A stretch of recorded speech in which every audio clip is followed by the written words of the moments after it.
Hello and welcome to a new episode of the Success Grade podcast with your host Hussein Talib. Today with me, Kay Suthar. She has made it her life goal to empower individuals, entrepreneurs, groups, and businesses in order to maximize their potential and exploited their success by assisting in achieving their goals and improving their performance through various business strategies. Kay, welcome to the grid. How are you? I am doing so well. Thank you for having me here, Hussein. Awesome to have you here. So let me first start by asking you, were you a police officer in a previous life? Yes, I was in the UK, in London. In fact, I was actually a police officer for 6.5 years, believe it or not. Oh, okay, cool. Okay, cool. How did you become an officer? Honestly, Why? by Yeah. accident. All Oh, by accident. It was not an idea of mine to become a police officer, okay. right? So what happened, in fact, I was working in a magistrate's court. And basically, my supervisor told me that I'm not suited for this job. Mm. Because when I was going into different court cases, I realized very quickly that the law doesn't necessarily work the way it should work. And right. And so sometimes I was seeing these people, you know, doing terrible things and they were getting away with it. And so I used to go to my supervisor and complain and say to her, because I was a law student. And I'm like, when I was in university, they say you should do it this way, and this way, but it's Yeah. not happening. What's going on? And I found out that the things that I studied doesn't really work like that in real life. Right? Yeah. And so because I used to get annoyed and upset with my supervisor, and I was like, this is wrong. It shouldn't be happening like this.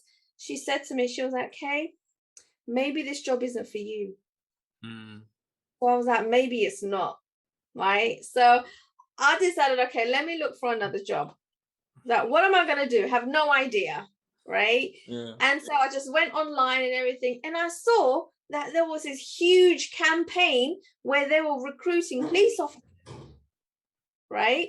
And as a joke, Hussein, as a complete joke, I applied, thinking they're never gonna let me become a police officer. It's never gonna happen, right? And I just applied just as a joke. And then they actually got back to me and said to me that they want me to come in for an interview. And I'm like, oh my gosh.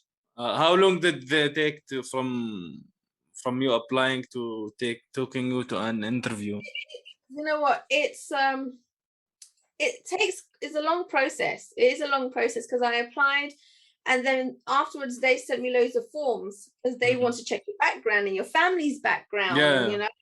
and so I filled in the forms, I sent it off, and then they asked me to come in for a day one assessment. It takes a whole day, Hussein, a whole day from 9 a.m. to 5 p.m. Right? And it was things like doing role plays, writing a letter to the commissioner, having a one-to-one. Like there were so many different tasks that they threw at you and you just had to deal with. And so I did the day one. I wasn't sure if I was going to go. I actually said to my mum, I was like, should I even bother going? Like, I don't think that they're going to give me this job in the end. Like, I don't, because me and the police officer, that's a bit strange, right? Plus, I'm only 4'11", right? Okay. So I'm a very tiny police officer. And so my mom goes, well, just go. The worst thing they can say is no. So I'm like, okay, I'll go. So I went, did my day one. By my day one, I was exhausted Oh because yeah, you do physically exercises, and mentally, sports, yeah. it was just draining. And so I was glad to be home. And I was like, I think I did terrible. Because towards the end, I was like, I don't care no more. If I don't get this job, I don't care. This is too much. Right? I can't do this. And so I said to my mum, I got home, I said to her, I don't think I did well. I don't think I'm going to be hearing from them again, And so about 3 weeks went past and I got a letter from them saying, you passed your day one. We want you to come for your day two. Okay. And I'm like, oh my goodness. And so day 2 now, for the day 2, again, it's a whole day. There is all the physical they do. So they check your hearing, they check your eyes, Yeah. test, right? They make you run, they make you lift weights. And so before my day 2 came, they actually told me that I need to prepare because I have to pick up 35 kilograms. Right? At the time, I weighed 70 kilograms. So that meant I had to pick up half my weight. Yeah. Right? You said to yourself, wow, that's heavy. Exactly. For me, I'm like, oh my goodness. And so I was at the gym every day.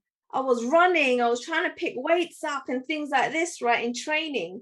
And so my day 2 came and I went, did the hearing, the eye test and all that, all was good. Did the swab test, everything was fine. Did the running. Now the running is the bleep test, right? So the bleep test, I'm so sorry about that.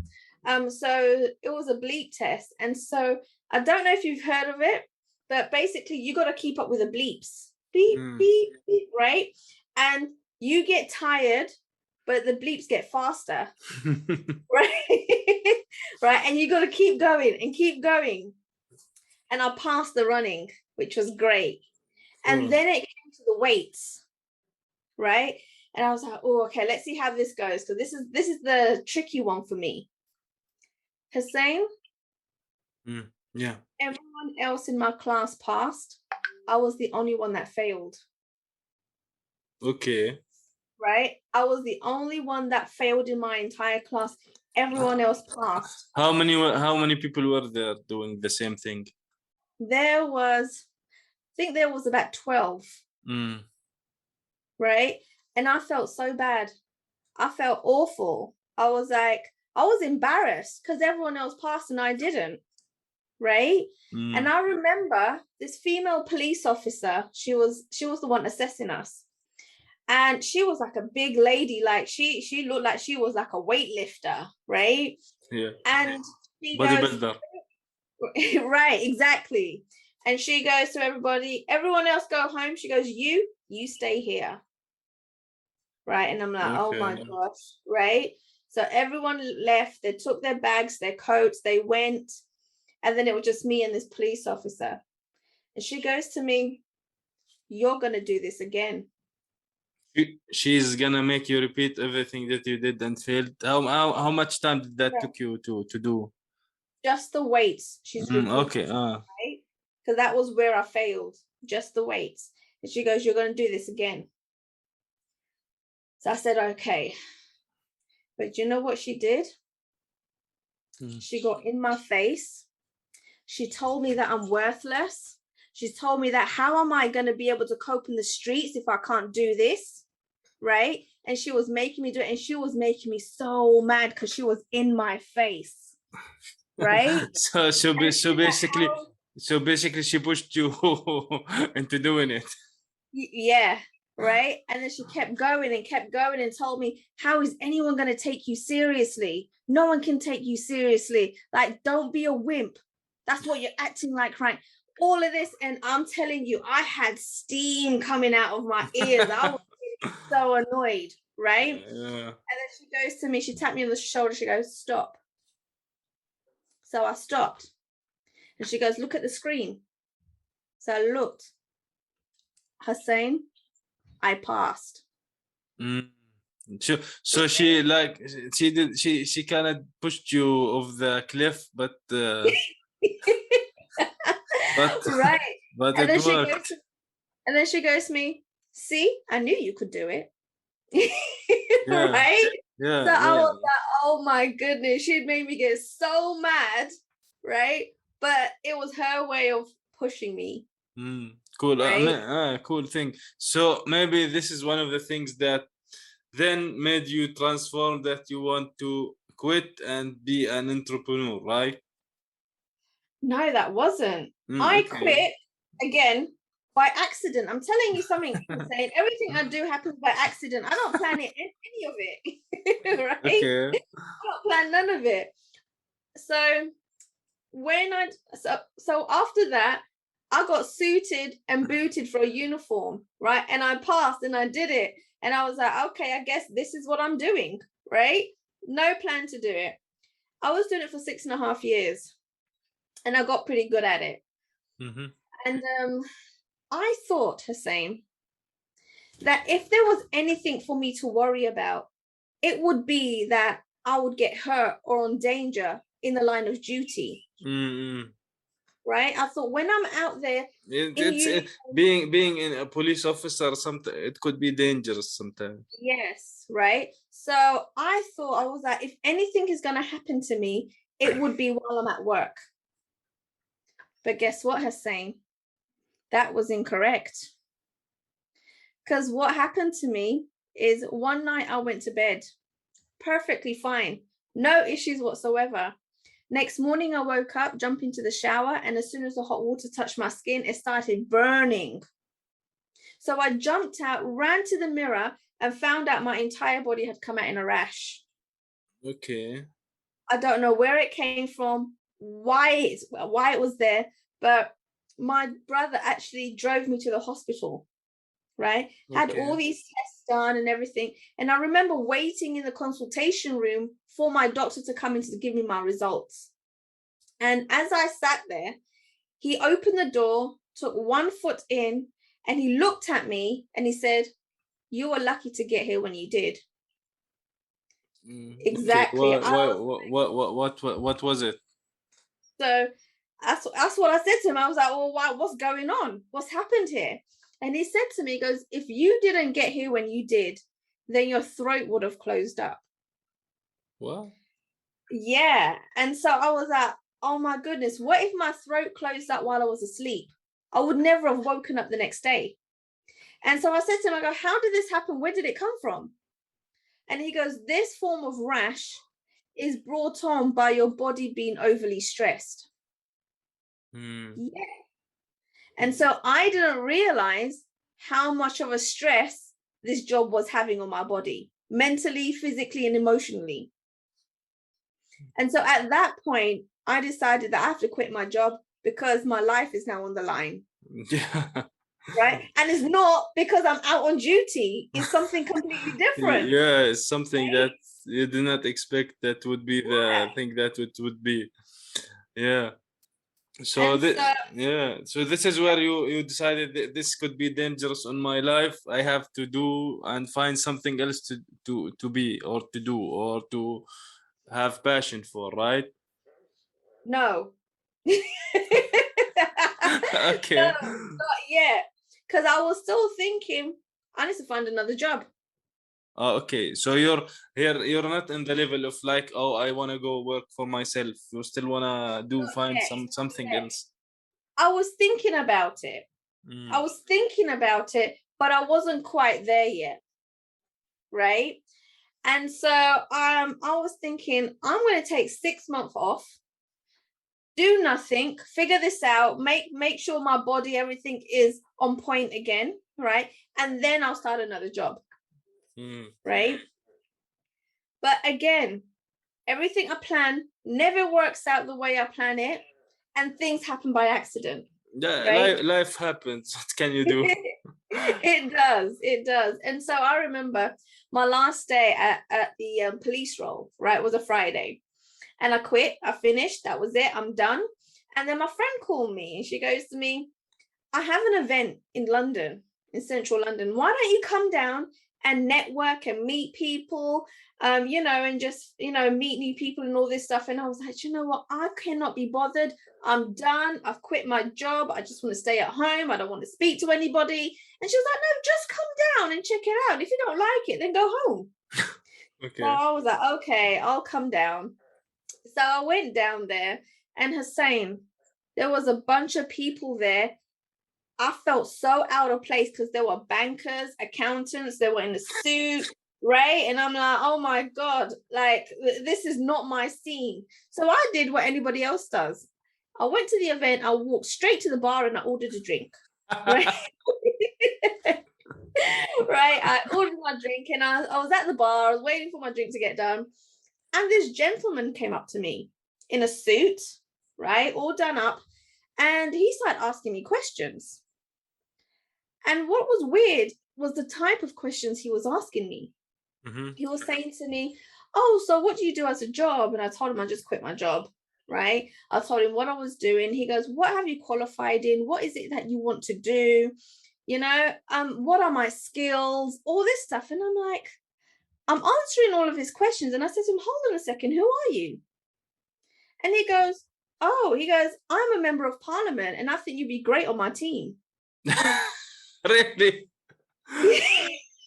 Yeah. Okay. And I was like, what? And he actually worked under Nick Clegg for Liberal Democrat. And so he said he wanted me to join his team and be part of the campaign marketing. Right. And I'm like, are you serious? Like, you don't even know me. And he was like, yeah, he goes, all the skills that you have, everything that you've done, you'll be perfect for this role. I go, I've never been a campaign manager. I've never done that. Right. And he goes, it doesn't matter, you learn on the job. Cool. Right. And so I quit my job on a Friday. I went to this event Friday evening. The following Tuesday, I was now a campaign manager for Liberal Democrat. Well, So my 6 months of having off didn't happen. Yeah. Right. Obviously. What I learned very quickly, I didn't last long in politics, because I found that in politics, there's more criminals than there are in the police force or in the prisons. Right? Well, yeah, anything that involves government or these kind of things, it's full of crap, let's say. And even if the honest, let's say the good ones, the bad voices in general overrule them. So yeah, there should be some people there, yeah, but eventually, to me, the government in general, whichever government, they lie in general. They don't do sometimes the best interest of their people. Sometimes it's corrupt to the point where that it's individuals who take the gains, because in general, they have the businesses, they have the things that they run, so they make a lot of things to go smoothly for themselves, right? So what's the point? Exactly. And so I think I lasted like a month, and that was it. That I was done with that now, right? And so then I decided, oh, I want to get into events, live events. Right? Again, Hussein, I have no qualifications, no experience, but this is what I decided I wanted to do. And everyone was telling me I'm mad. They're like, no one's going to employ you. No one's going to have you on their team because you don't have no qualifications or no experience. And I said to them, I had no experience as a campaign manager for Liberal Democrat. They employed me. And I said to them, I don't have an account qualification or a bookkeeping qualification, but a company employed me to do their bookkeeping, right? Like, I had so many different jobs that had no qualifications or background in there, but people still employed me, right? I mean, the policing, I've never done anything like that. They took me on as well, right? I just went through their process. Yeah. And so people are like, no, you're mad. You need to get a proper job. What's a proper job? What does that mean? Proper job to them meant a job that I actually qualified in. So I went to uni and I studied law and criminology. So a job in that area, right? Because if I go outside of that area, no one's going to employ me. Well, this is speaking of that. First of all, law and criminality, that's also corrupt, maybe. Second thing, second thing, now in this today's world, I think like most of us, when we study university, when we finish, let's say, high school and go into university for 4 years, what we study is, like you mentioned earlier, it's different that what is the actual jobs that we do. And most of people nowadays, they study some major and end up working in something else, because now the world, sorry, you know what? The people that were around me that studied what they did in college and university, every single one of them have the job in that area. Hmm. They Sometimes, yeah. all knew what they wanted to do from the beginning, and they followed that path. The difference was I had no idea what I wanted to do. When people Yeah. asked me when I was younger, what do you want to be when you grow up? I said to them, I want to be rich. Right? I don't Yeah. know how, I don't know when, but that's what I wanted to be. Okay. Why did you want to be rich? Like, is there someone from your family who's rich, or you saw some people who are rich? No, because I didn't want money to be any sort of a block, a wall, or a reason why I can't have something because I didn't have enough of. Like if I want something, I want it. Right. And so Mm. being able to have money where money is no longer an object was a huge deal to me. Because my parents growing up always said to me, oh, if I wanted those new trainers, right, they say to me, oh no, it's too expensive. If I wanted to have my own 16th birthday party, oh no, that's a waste of money. Right. I wanted, like, I don't know, I want to go to Disneyland. Oh, we have to save up to do that. Mm. Right. And so I guess it was like, okay, money is an issue. I need to have lots of it if I want to do the things I want to do. And so I wanted to grow up making sure I was rich. So if there was anything I wanted to do, I didn't have to wait or save up or be told no. Does that make sense? Yeah, because it's so it wouldn't be a worry. It wouldn't be if you wanna do whatever you wanna do it at the moment, because a lot of people think about oh, if I do this or I spend on this, I don't have any savings. Because actually I read an article a while back. For example, in the US, it's about the US. It's like majority of the Americans don't have 1,000 to their name. So imagine that's in the US, which is one of the biggest economies in the world. Maybe Yeah, if not the number one economy in the world. So imagine that. that's crazy, right? Yeah. So Yeah. yeah, a lot of people want to be rich, but Yes. yeah. But how did you develop the idea now into going into your own business after that? So I decided that I wanted to go into events, right? Again, another crazy idea that I had. And so people were telling me, no, you're not going to be able to do it. No one's going to employ you. And I said to them, watch me do this, right? I'm going to get into events. And guess what? I'm going to do international events. I'm going to be international, right? And they're like, you're crazy. You're still living in, your own little dream bubble. And so I think it was a week or so after, I had a personal trainer because at the same time I was making sure I was getting healthy because of the health issues that I had. I had a personal trainer, and she goes to me, Kay, have you ever been to an event? And I was like, what do you mean an event? She goes, like a seminar where they have a talk on a particular subject. I'm like, what, like university? And she goes, no, not like university. It's an actual event, right? So I go, no. She goes, well, there's one coming up this weekend. Do you want to come? And I'm like, sure, what is it about? And she goes, it's a talk to do with mindset, and Dr. DeMartini is the one that's speaking, right? And I said, who's Dr. DeMartini? And she goes to me, have you heard of The Secret? I'm like, what secret? She goes, it's a book. Right? She goes, it's a book. I'm like, no, I've not heard of this book. She goes, I advise you read it, right? So I'm like, okay. So we went to this event. Dr. DeMartini was there. Apparently he was a big deal. I didn't know at the time, right? Now I do because I've done a few of his programs, right? And they're brilliant. And so we took pictures with him, all this stuff, and it was really awesome. And my friend actually said to me, or my personal trainer said to me, she goes, oh, I hope you don't mind, but I brought a friend along as well. Right? I go, no, more the merrier. Brilliant.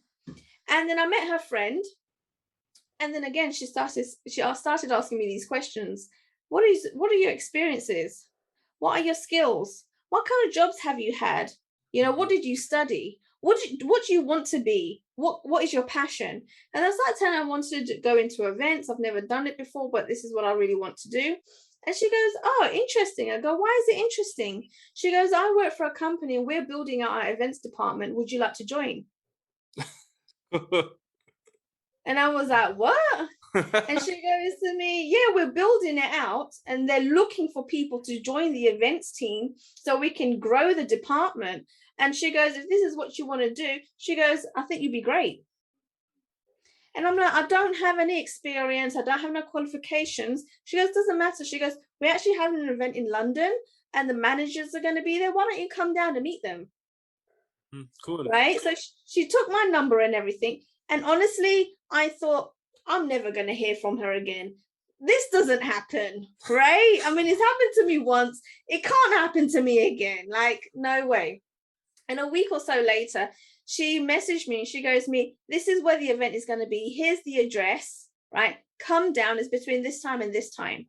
And I'm thinking, well, I'm not doing anything else right now. So I went down there. I met the team. I met the managers. I was speaking to them for like 4 hours straight. And basically they said to me, right, we want you on the team. When can you start? Okay, cool. So good things were coming to your way. Like maybe from before you watch. Have you read the book or The Yes, Secret? I've read the book. I've watched the DVD. Like I've done it all, right? And so, yeah, all these things were happening, but I realized, right, the reason they were happening is because I quit my job. If I stayed and I got better and I came back, then these doors of opportunities would not have presented itself, right? Because sometimes there's certain lessons you have to learn. And so certain pathways take you to this lesson. And if you're going down a pathway that isn't for you, that's when something substantial happens in your life to redirect you. So what I realized is that it wasn't happening to me, it was happening for me. Yeah, exactly. Okay. Yeah. And so I didn't know where the redirection was or what was happening until later on, until I started reflecting back. And then I realized the reason why these things kept happening to me was because it kept redirecting me as to where I needed to be. Yeah.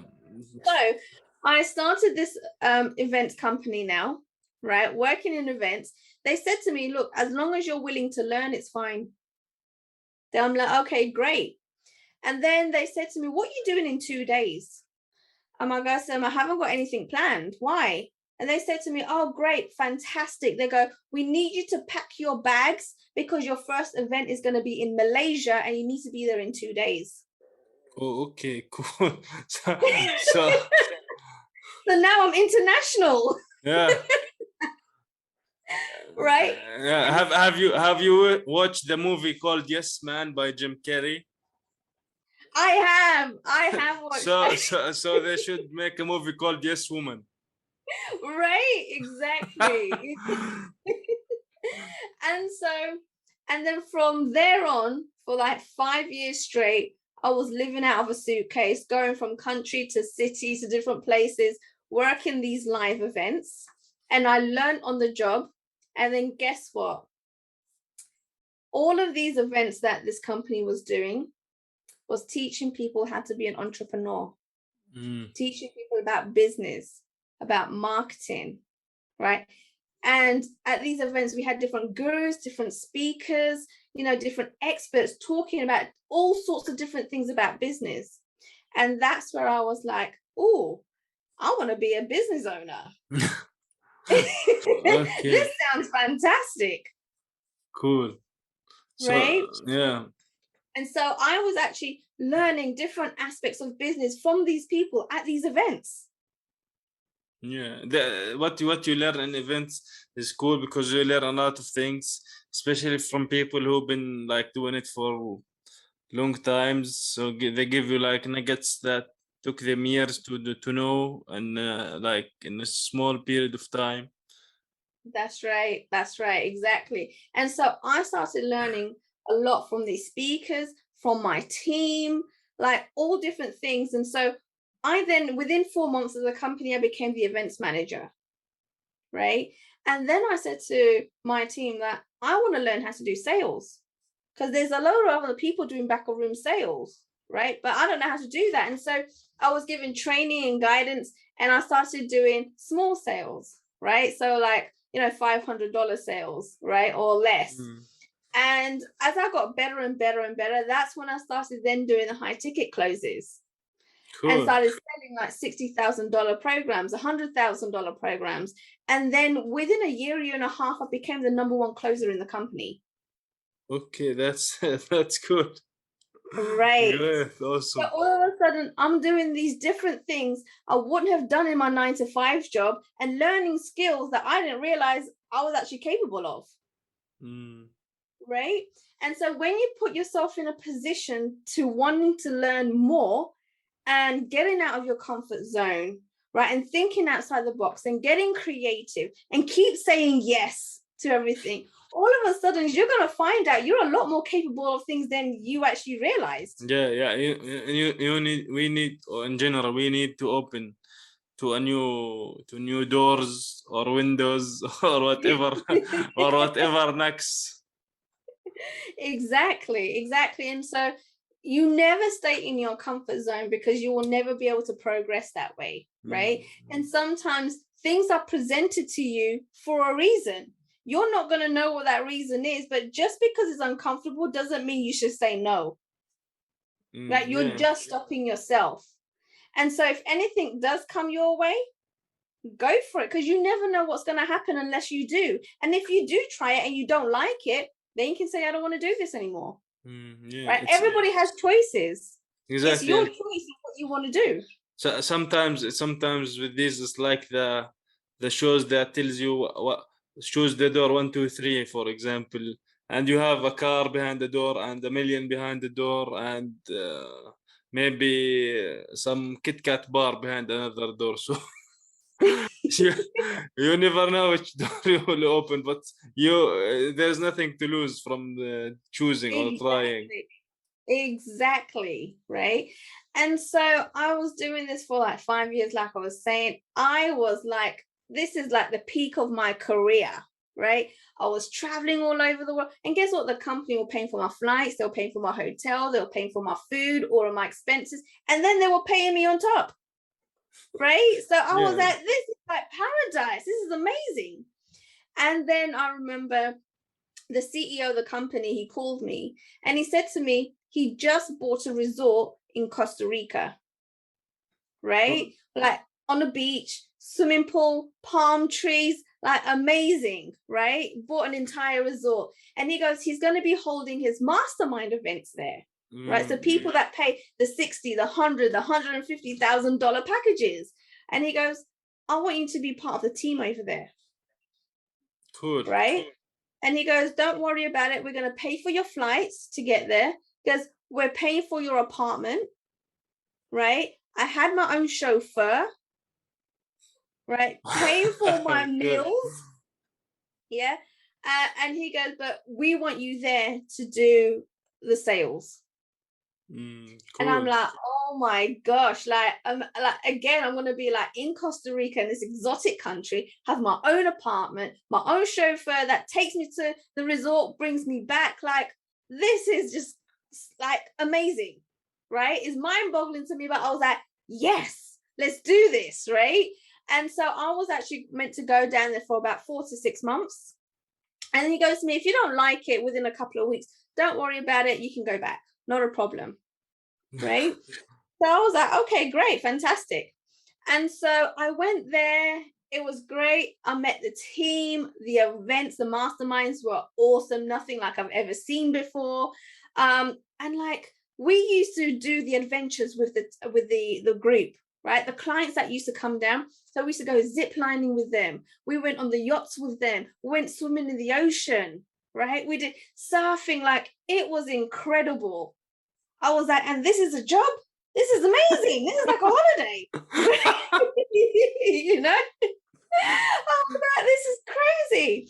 And so did all these, wild things, white water rafting. It was just like paradise. It couldn't get any better. I was there for 3 weeks. Yeah, that's not a job. That's basically paid vacation with salary, maybe. And then Hussein, I was there for 3 weeks. All of a sudden, the company shut down. Oh, okay. Why did they bankrupt? It wasn't, well, I don't know what it was. There's so many stories going around, right?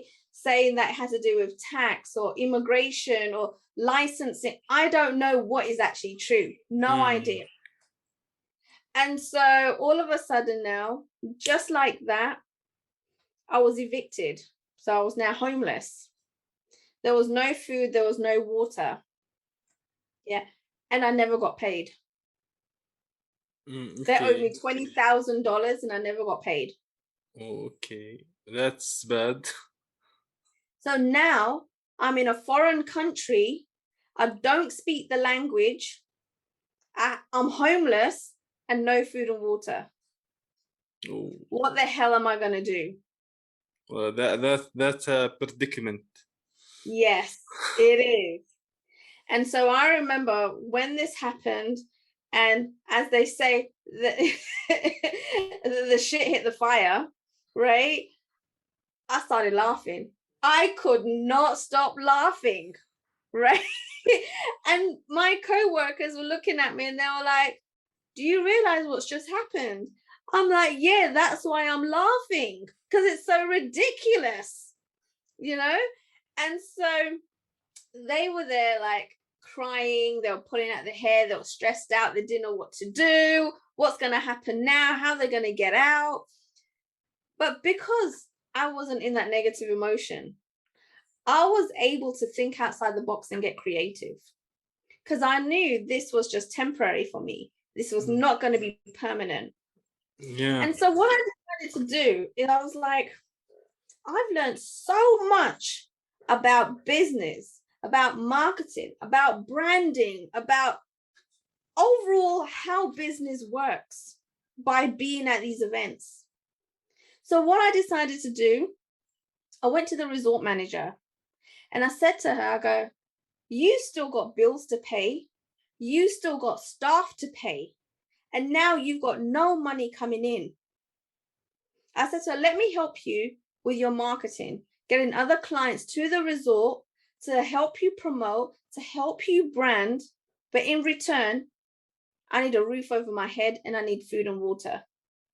And I said to her, you've got plenty of rooms now because you have no clients, right? Just give me one of those rooms.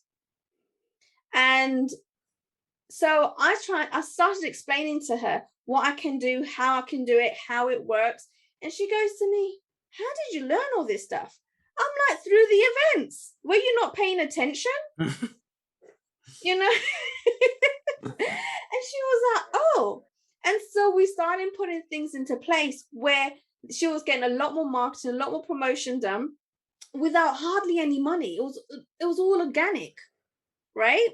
And getting clients through the door so she can actually start paying her bills and paying her staff. Because even though the company shut down, which was the main company, the resort itself was set up as a separate entity and it was still open. Cool. So you basically started promoting the resort there. That's right. And then I was like, if I can do this for the resort, I can do this for other businesses. So then I started going to other hotels, restaurants on the coast and telling them I can do the same thing for them. And that's how I raised money to then get my flight out of Costa Rica and back to the UK. Cool. So when was that? What year are you talking here? 2016. And you started your business basically after you went back? Yeah, pretty much. So I went back to the UK. I had to sort some bits out because I wasn't actually living in the UK at the time. I was actually living in Bali. Right? But I had to go to the UK because guess what? Even though I had another 5 years on my passport, because I was traveling around so much, all my pages had run out. So I had to go and get another passport. So I went to the UK, got my passport. I was there for 2 weeks. Then I flew back home to Bali. And then what I did, because when you're in events, you build so many connections, right? It's a huge platform to network. And I had, built out all these connections with these speakers, with these experts. Yeah. And so I started calling around and saying, this is what's happened to me. I need help. Like, is there anything out there that I can help with closing, sales, anything, any events going on with other companies? And there's this one company in Australia that said that they are building their events department and they would like me to come and help them out. I know events already. I know what needs to be done. And so I started helping this company out, hiring new teams, new staff, training them. Now, this company was already making $1 million a year, right? So it's not too shabby. They're making money already. But he said he wants to scale up. He said he knows I can do better, but I don't know how. And so I started putting processes, procedures into place, hiring the staff, hiring, new teams, and then, just coordinating everything to make sure that it actually worked and it flowed. And the first 4 months, he made his $1 million. Oh, cool. So that's you. So they used to make that in a year. So now it's like 4 months. Now he's tripled his money. Yeah.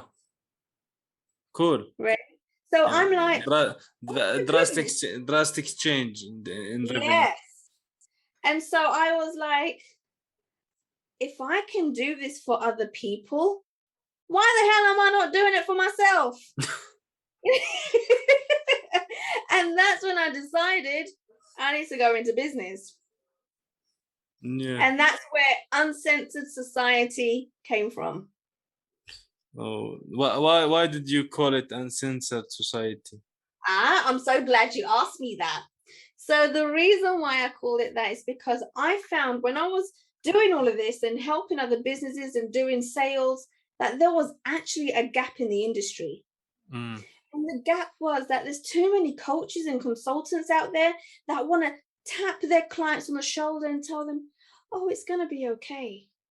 It's going to be fine. It's going to be all right. Don't worry. And I'm there thinking, it's not going to be okay unless you do something about it.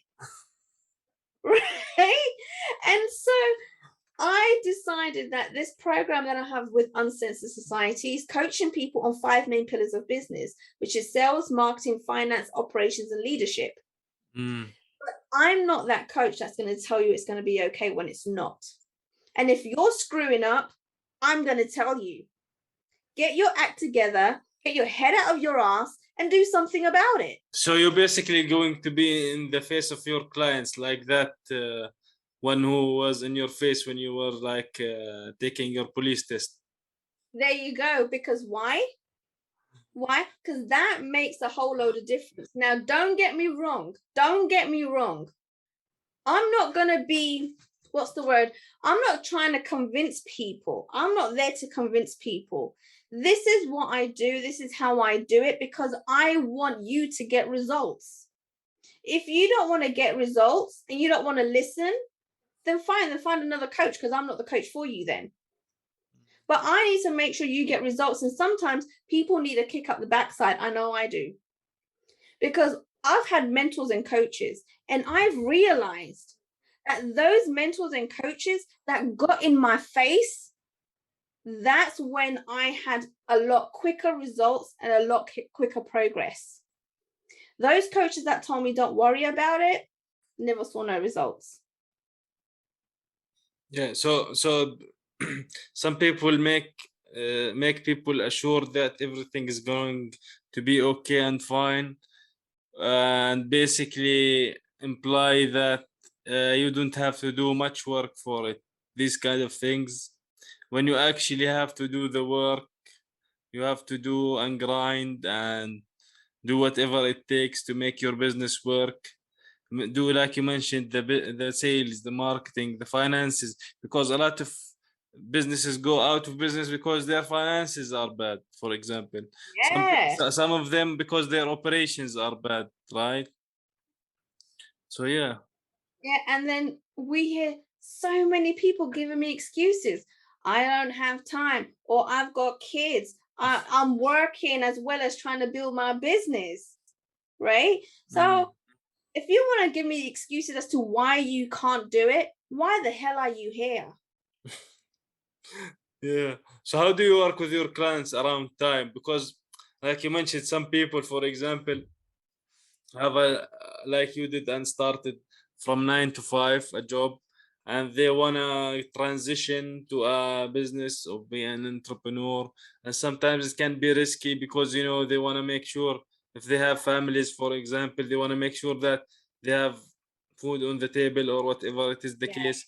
So yes. how do you work with, for example, these kind of clients?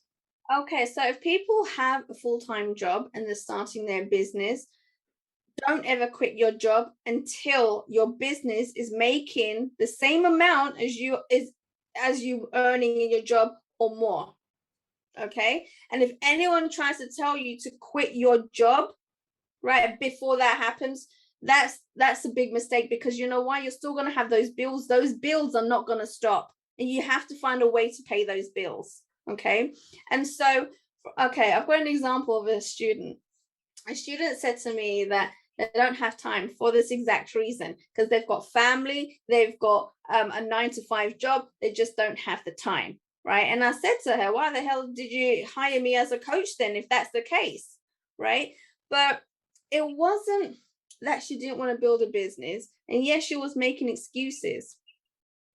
It was the fact that she was feeling overwhelmed Mm. because she had so much going on. And She- so I sat, her focus was all over the place. She didn't know where to yes, put the focus. yeah, or how to put it into focus. And so I showed her how to do this. And in fact, I've got a mini program on this now, completely free on my website, if people want to go on there. And so I said to her, okay, let's work backwards, right? So I got to explain to me where she wants to be in a year, right? She told me where she wants to be. I go, okay, where do you want to be in 6 months? And Mm. she explained to me. And I go, where do you want to be in 3 months? Right? And she explained that to me. And I said, so what's stopping you from getting there? She goes, time. I haven't got the time to do all of this. So I was like, okay, all right. I go to her, let's do this. I go, I want you to tell me how your daily tasks happen. I want you to tell me what time you wake up, how long it takes you to get ready, what time you go to work, what's your travel time to work, right? When Mm. you finish work, what time you come home, what you do after that. And we did this every day for a week. Do you know what we found? No. Most of her time was going in every single day watching Netflix for 6 hours. This is like like maybe I don't want to say 90%. Let's say 75% of the world population now talking about Netflix and watching movies. Right. So I said to her, what if we cut it down to maybe 2 hours a day, right? And save 4 hours each day, right? And put in that time into your business. Do you think you'd be able to reach your goals? And she was like, oh my God, yes. But the thing is, she didn't realize that she was doing this, right? Sometimes people they obtain these habits and they don't realize it unless it's Yeah. pointed out to them, Yeah, exactly. It's like right? it's like when we were at school or university, when we know there is some kind of an exam after a month maybe or 2 months or the finals are coming, we say, oh well, I will study one day before the exam. So days pass by and you haven't prepared anything. So it's, oh, tomorrow is my exam. Oh, how I'm going to make it, how I'm going to study all this material, like 200, 300, Yes. 500 pages. Some books are 1000 pages. Right. Nothing happens. I used to do that a lot. I actually wasn't that much of a studying person. So you go through this. I go skim the material, like, and I skim a 500 book in like 30 minutes. So imagine that. And And I tell myself and I convince myself that I am finished studying.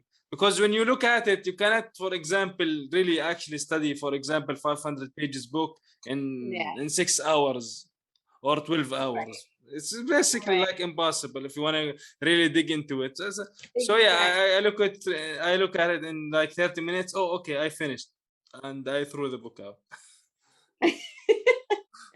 And so, what this program actually does, it helps people become more aware and identify the habits that don't serve them so they can now change their habits into what will serve them, right? Mm. But so this is what the program will actually help you go through, which is fantastic because it needs to be pointed out. A lot of people don't realize what they're doing, right? And now she's able to put time to build her business as well as work at the same time and get everything else done with less overwhelm because now she's more structured and Yeah. organized. Yeah, putting structure and organization and cutting time off which that is not really necessary. Watching it, this the problem is with, for example, watching TV or YouTube or Netflix, is that the shows that people are watching, that they are available like almost forever there, you know. Yeah. So but they choose to watch a whole series or a whole a whole season in like 10 episodes or 20 episodes on one sitting, and they find another one, they finish that on one sitting. So when you do that, it's you're not going to really do anything else except watching the next episode. Yeah, that's right. And yeah, you almost get what's the word, like addicted. You have to watch the next episode and the next one. You need to find out what happens next. Yeah, and that kind of really grabs you. But then it ruins you for your business. Yeah, yeah. You So know? so working with people, do you think, like, for example, being an entrepreneur is for everyone, or it's not like for everyone? No, it's not for everyone. And I've met people where I've actually said to them, why don't you open your business? Because you're so great at what you do. And they've turned around and said, no, I don't want to work for myself because it's too much work. I would rather make someone else rich. Oh, so someone told you they would rather make someone else rich? Yeah, they would rather make someone else rich and them help them get there, but they don't want to be a business owner. They don't want to be a CEO. They're just not for them. Yeah, maybe because because like maybe you talked about this earlier, the kind of mindset or accountability when you go to a job, you know, especially if you have been doing it for some time, you know, you are going to pass this 9 to 5 hours, 8, 10 hours, and you basically do the same thing. So Yeah, there's nothing new, there's nothing risky almost, and at the end of the month you get this paycheck. that's right. You But get yeah, comfortable, right? yeah, Easy, well, yeah, easy. When and you're a business owner and entrepreneur, yeah, right? Your mind is tick, tick, tick, tick, tick, ticking away of all different things in yeah. your business. Yeah, what I'm going to do with the sales, what I'm going to do with social media, what I'm going to do, where should I put the focus more? Which is basically you should focus on making the sales. Actually, this is what brings the revenue. But yeah, this is what happens, and there is no accountability, especially if you go alone at it. There's almost no accountability. So if you don't put it and grave it in stone or grave it in gold or whatever it is, it's not going to stick. Yeah, it's going to be like that. Watching Netflix for a Exactly. couple of hours and then do, doing something else and doing something different, and a week passes by and there's nothing really productive happened. Exactly. Yeah. So what type of products or services do you exactly provide? Oh, so I have a coaching program, like I mentioned earlier, on the 5 pillars of business, again, sales, marketing, finance, operations, and leadership. Again, is not for everybody. Okay, but if people want to get results, then you're most definitely going to get results from me, because if you don't get the results, if you don't put in the work, then I'm going to tell you to leave the program. Okay. And so I do have a coaching program on that. And if anybody is interested, then make sure you can either find me and go onto the website and contact me there on the contacts form or on social media. And you can apply. It's an application-based program only. And if you pass the application, then and only then do you actually are available to come onto the program. So yeah, that's my program. I also, as you know, I'm also a podcaster now. So that's going great. And again, that is called Uncensored Society Podcast. We talk about business on there that focus on those 5 main pillars that I've mentioned earlier. So if you want to learn a little bit more, make sure that you start listening to the podcast. And you're going to start learning like little nuggets from the podcast itself as well. So make sure you start listening to those episodes as well. I also actually have a podcast editing agency. Podcast editing agency, I realized a lot of podcasters are struggling because they're spending so much time editing, graphics, promotion all by themselves, and it's so much work, right, for every single episode. And so I built an agency where we do that for people. We do that for podcasters. We take away the headache, right? And we'll take it on, and we'll actually do it so you have time to scale your business and your podcast, so you don't have to, worry about anything else. Cool. So that's there as well, and that's actually on makeyourmarkagency.com. Cool. So what would you say, Kay, one takeaway for this episode? What would I say is one takeaway? The biggest takeaway I would say to people is that remember that you have choices. No one else is to blame. It's your life. You decide. You are the CEO of your life. You decide how you want to live. Yeah. And so if you're not happy with something, then you got to decide to change it. But it won't change unless you actually do something about it. But make sure that you realize that you do have choices. It's not because of COVID. It's not because of your employer or your boss or your husband or wife or anyone else. You make that choice. Yeah, exactly. A lot of talks happened between me and other people about that. Yeah, the government is bad a lot of times. They don't support people. Yes, there is a lot of taxes. Forget that the rich avoid taxes, but this is not the issue. The issue is we need to always to stop blaming other people and start looking inside of out and start working things from ourselves and for ourselves, right? Right. I mean, the new excuse I've heard now is, oh my God, everything has gone up. The prices have gone up for everything now, right? And I'm like, great. That means you just have to make more money. Yeah. Right? Yeah. That's a new perspective. You can look at it. Yes, because eventually, when prices go up in the world, generally they go up because trade in general, international trade goes up, costs go up in general. That's the issue. Yeah. Well, awesome. Yeah. Exactly. So let's just make more money. Yeah, exactly. I love that. This is what let's be rich. Exactly. or richer, let's say. Awesome. Well, Kay, thank you for being here today with me on the Success Grid podcast. It was fun. Yes, it was fun. Thank you for having me on here. I appreciate it. It's been a lot of fun.